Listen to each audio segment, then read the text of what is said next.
regulators, bankers, distributors, Assalamualaikum warahmatullahi wabarakatuh. I extend my profound gratitude and appreciation to IPA and particularly Dr. Ishit Sansar for organizing such a prestigious event.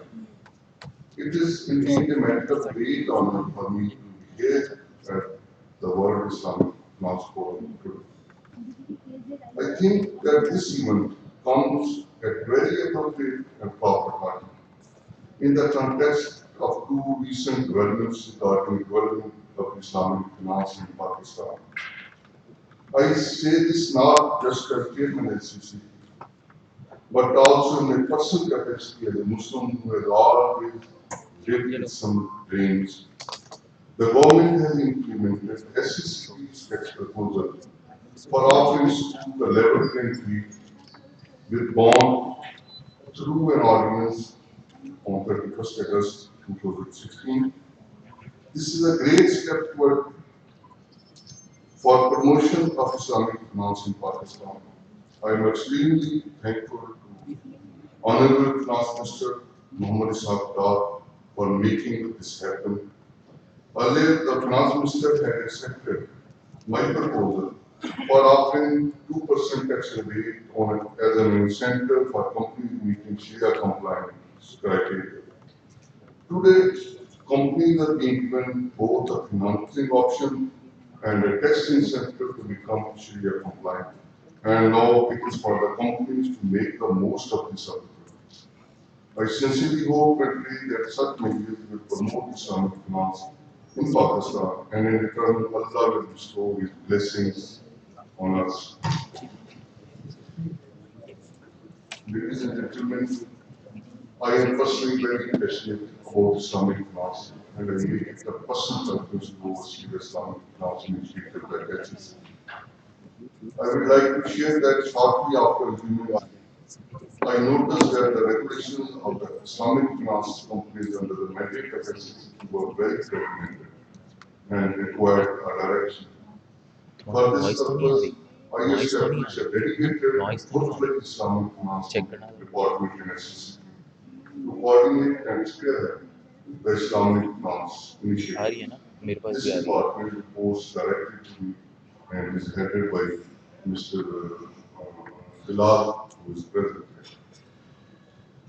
here. At SCCP, we are fully cognizant of the significance of creating and enabling a regulatory environment and infrastructure for all market participants who intend to bring their business operations in conformity with Sharia.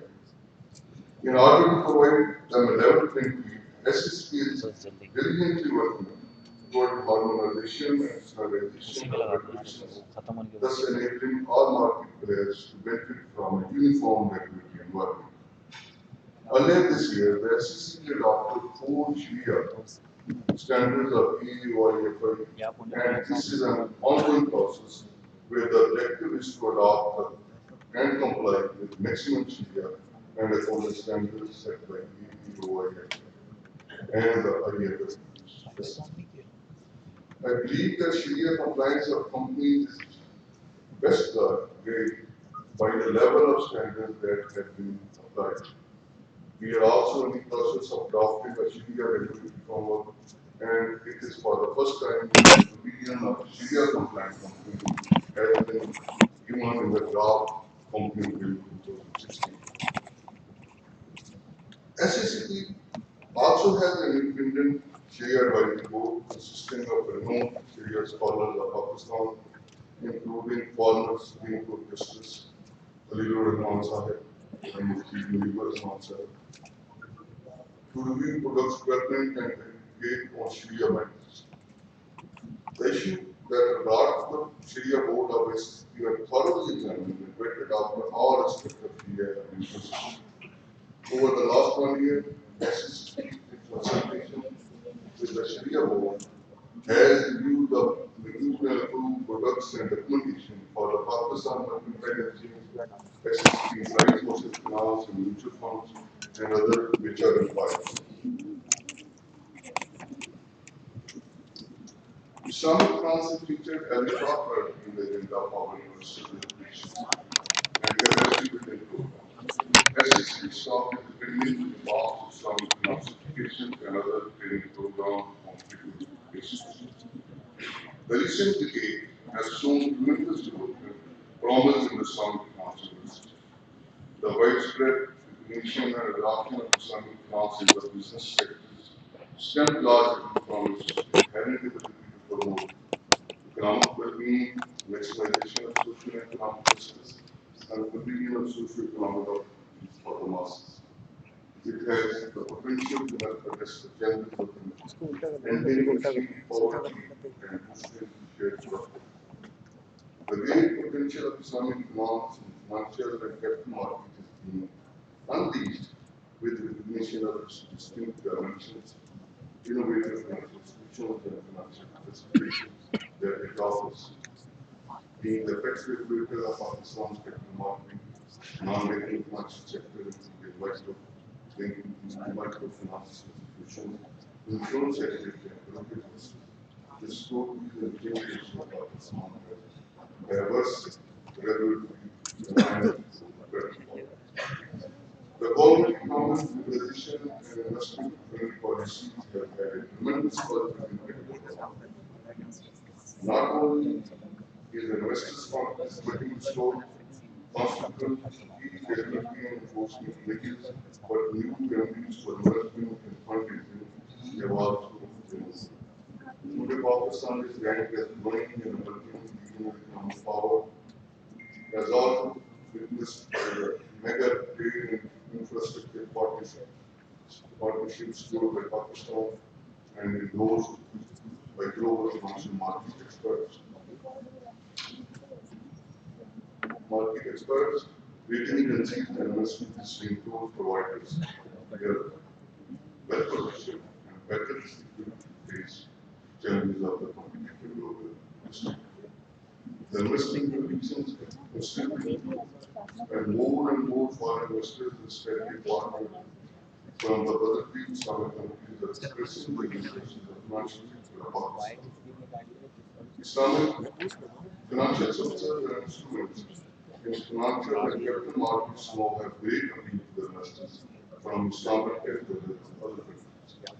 This can be replaced by the phenomenal growth in the Islamic mutual fund industry, which represents 30% of total mutual fund industry shares on we are focusing on expanding market of reach, promoting investors' protection so that more and more investors are willing to participate in the market, thereby bolstering the desired experience generating liquidity. While credit volumes have surged over the last 20 years, and the index appears to be soaring to new heights, our focus is on broadening and deepening the market in terms of larger investors' participation and with the investment partners. Islamic finance can complement existing investment options by providing clear comprehensive investment options. The investing public, issuers, market participants, regulators, and the government all have great expectations from Islamic finance. This will willing to expand all possible scope to the market participants and institutions in order to promote Islamic finance and is creating an enabling environment for the growth of Islamic finance in the country.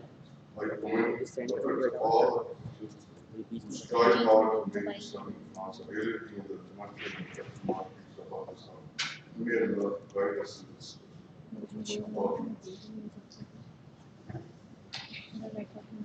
At the end, I take this opportunity to pledge my ongoing support for the growth of Islamic finance in the financial and capital markets of Pakistan.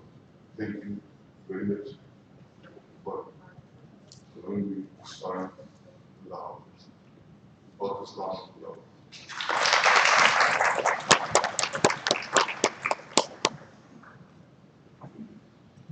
Thank you very much, Mr. Zafar. Jazi, it's indeed very encouraging to note that SSC is providing the conducive environment for all the players so that Islamic finance can flourish. I would now request Professor Dr. Sayyid Usman Al-Habshi, Deputy President Academic in C, to please come on stage and deliver his keynote address. Please put your hands together for Dr. Sayyid Usman.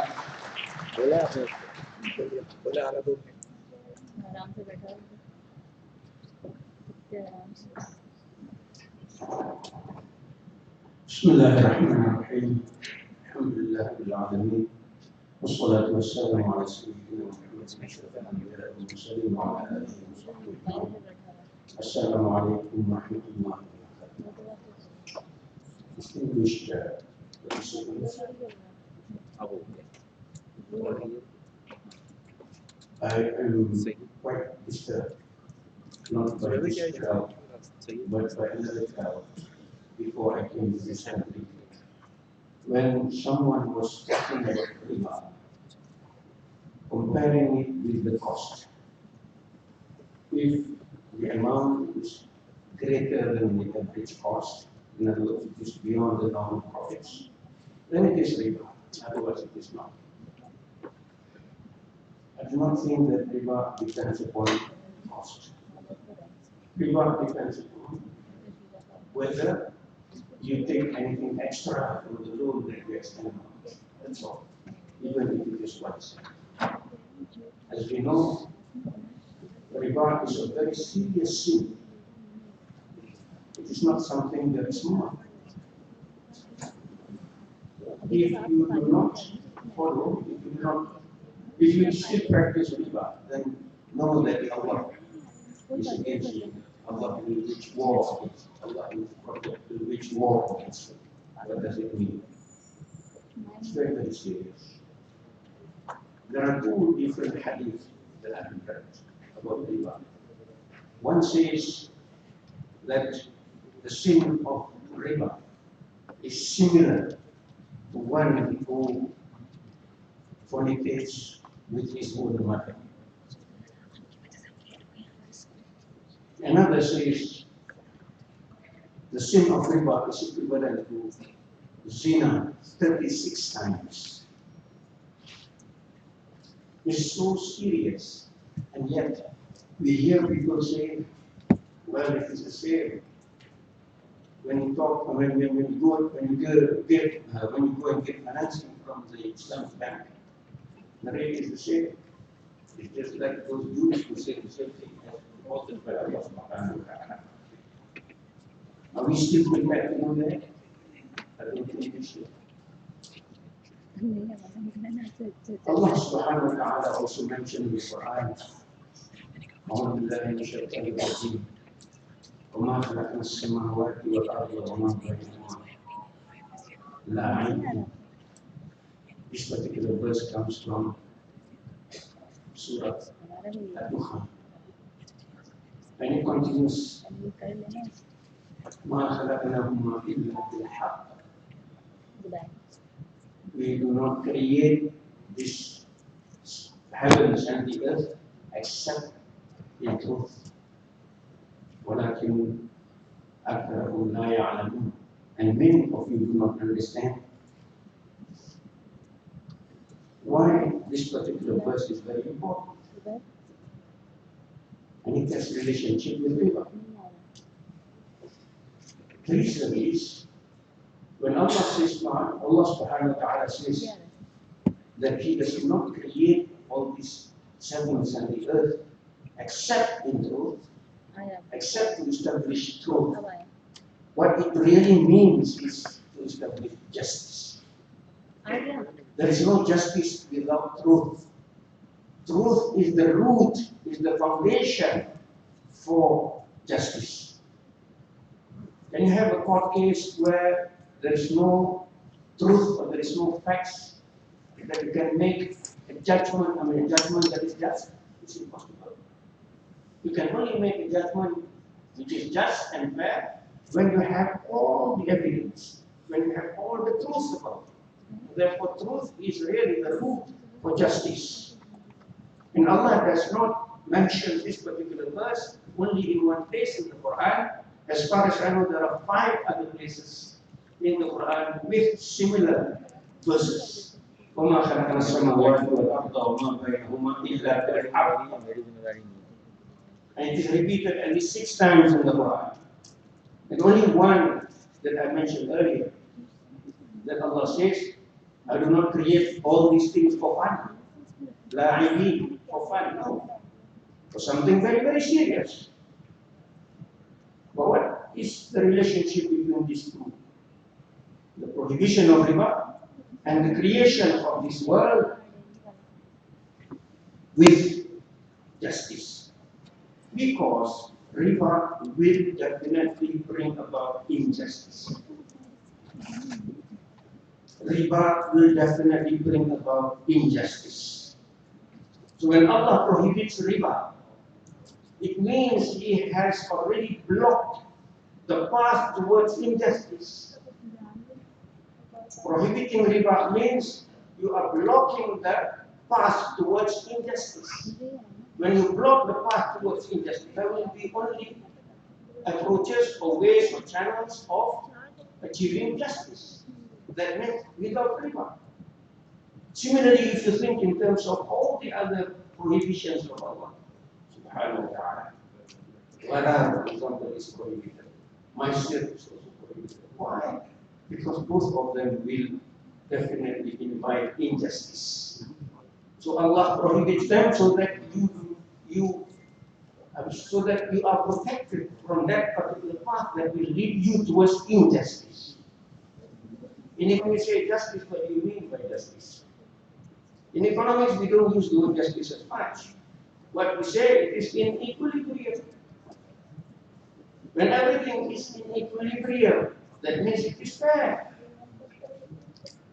Then there is nothing that will be leading towards injustice.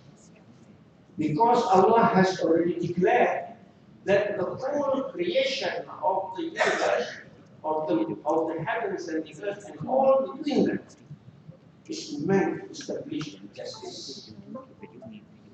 This is why, to me, if you understand properly why the prohibition of riba has been made upon us, and why Allah insisted or emphasized the seriousness of riba itself, I think we should run away from it. Unfortunately, as I said, there are still people who interpret it differently or wrongly.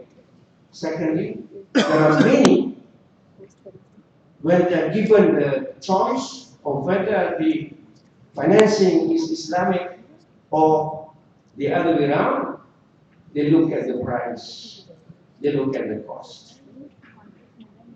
They forget that the sin of riba is much greater. This is something that we have to be very, very careful. That's number one issue that I want to talk about today. I remember I was asked to talk about a certain topic. Then I thought, well, this is keynote address. When it is keynote, we don't have to have a note, neither key. Once somebody is very popular and people want to listen to him all the time, but because he's so popular and busy, we cannot get him in 1 month. We got to wait for 9 months appointment before he came. So people waited for 9 months and he came, and so he asked the question, do you all know what I'm going to talk about? And everybody says, no, we do not know. And he said, since you all do not know what I'm going to talk about, there is no point in me talking, and he sat down. People were very frustrated with him, not so much disappointed, but frustrated with his question. So they made an appointment to have him another time. That means 9 months later. He came 9 months later and he had the same question, but the crowd was quite learned this time. They know what's going to happen. So they decided half of the room will say yes, half of the room will say no. So when he asked the question, we all know what I'm going to talk about today. Then of course, half says yes, half says no. Then he said, well, those people who say yes, tell those people who say no. And he said no. So the third time, they made the appointment and he came. And this time, he asked the same question. Sorry, the second time he asked the same question. And the answer was, yes, we know. Then he said, since you all know, what's the point of the talking? And the third time, he said, half say yes, half say no. So then he said, those people who say yes, tell those people to say no. And he sat down. But I'm not going to sit down. So my second issue is this. In relation to the prohibitions that Allah has made to us, there are things that are prohibited and therefore we're not supposed to consume. Consumption in this case is not just consuming in terms of eating, but consumption in terms of economics. It is more general in nature. When you are not supposed to consume certain things, then you should be avoiding. What happens in economic analysis? You actually get utility, you actually get satisfaction by consumption. Of course, there is this theory about diminishing marginal utility and all. In other words, the utility will increase at the beginning and then it settles down and then it will be decreasing. Fine. But what happens is, when you consume something that is permitted for you, obviously you get positive results, positive utilities. But when you consume those things that are prohibited, do you get positive utilities or utilities? No. You get negative utilities. You definitely get negative utilities. So what it means is that if you avoid those things that are prohibited, then what you are getting is something positive. Avoiding prohibited elements will actually increase your utility. So this is the new dimension of the theory of utility. It is completely different. As an example, if you were to be giving donations to people sincerely, although the amount of wealth that you have will be increased, but your satisfaction increases. You may be giving away, decreasing your wealth, but in actual fact you are increasing your satisfaction. That's normal. And there are people who feel so happy when he can get a chance to give a donation. And similarly, he will be so sad if there is no chance to give the donation. I was giving an advice to some of my colleagues during Ramadan. I said one of the things that is good to be done in Ramadan, especially in the last 10 days, in the last 10 nights, is to give sadaqah. If you just ensure that every night you give at least $1 of donation at the end of the day, after you do it for 10 nights, inshallah, you will be definitely having very, very positive utility. Definitely. So similarly here, I think the theory of utility has to be changed. There is what we call as the positive coefficients as well as the negative coefficients. When you take into consideration the negative coefficient, you are going to increase your utility. You don't decrease it. So avoid what is prohibited. That will increase your satisfaction. That is the meaning. And hence, as a Muslim, I do not think that you have that choice of saying, oh, whether I go for conventional or whether I go for Islamic. There is no more choice. In this country, there is no choice. When there was no Islamic bank, you had choice. In fact, you have no choice now. When there was no Islamic bank, everything is riba-based. You have no choice, no doubt. But when there is already Islamic bank, do you still want to go to the conventional? And face Allah later on to say, well, because the price is higher. Can you say that? No way. I'm just, because of my concern, that the person who talked about or defined the riba in the way that I mentioned was a professor of economics, a Muslim. And that's why I'm very, very moved. So let's be very, very clear with our objective. Let's be very, very clear with everything. Let's be very, very sincere to Allah subhanahu wa ta'ala. It's only through your sincerity to me that you will be able to combat all challenges and inshallah